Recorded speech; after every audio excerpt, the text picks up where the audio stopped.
Oke, halo semuanya. Apakah semua dalam keadaan baik?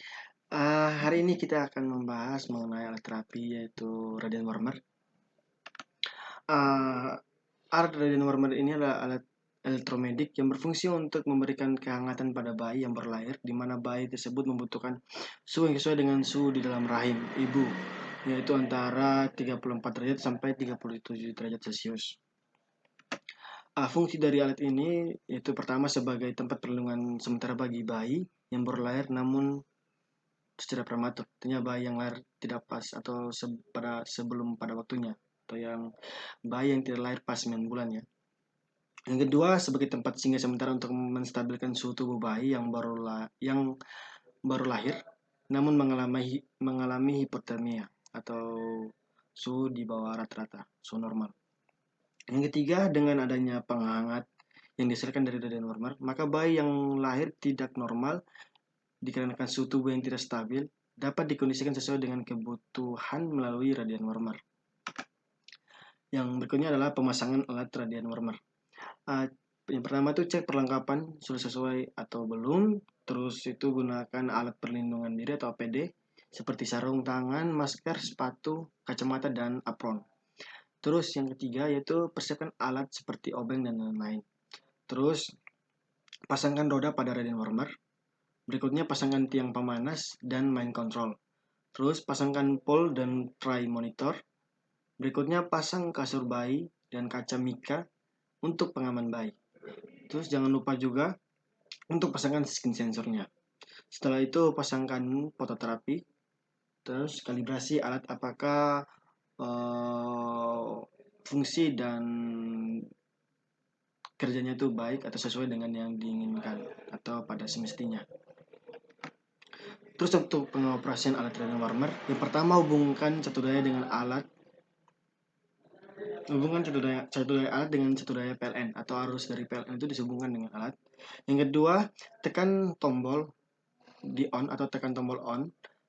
Setelah itu,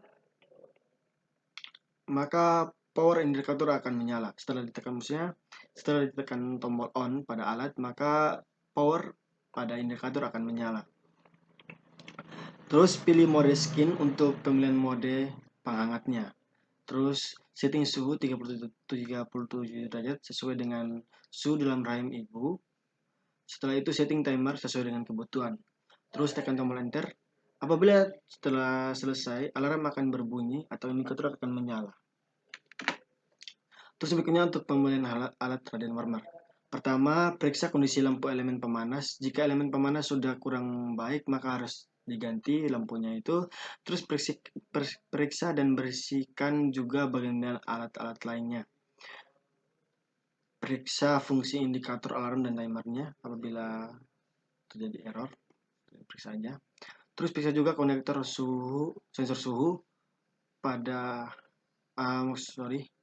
periksa juga konektor sensor suhu, kabel konektor, dan kabel power. Terus periksa grounding pada alat radiant warmer.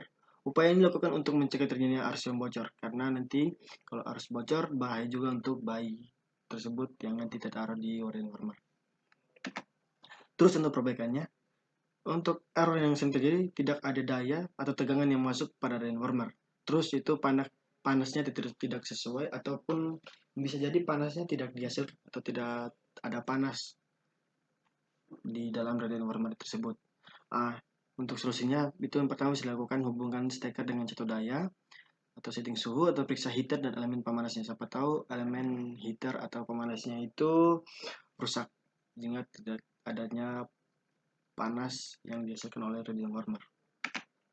Terus untuk penerapan ketiganya, dan yang pertama dulu lakukan pengontrolan jika alat mengalami kerusakan. Yang kedua, jika alat mengalami kerusakan, sebaiknya jangan digunakan karena dapat menyebabkan masalah. Yang ketiga, sebagai teknisi sebaiknya melakukan pengecekan alat sebelum digunakan dan harus memenuhi SOP prosedur yang sudah ditetapkan. Terus yang keempat, posisikan alat pada tempat yang rata, tidak boleh miring, karena akan sangat berbahaya. Oke. Sekian untuk pembahasan mengenai alat terapi radiant warmer. Semoga dari pembahasan ini dapat menambah pengetahuan dari teman-teman. Oke, terima kasih. Sampai jumpa di pertemuan berikutnya.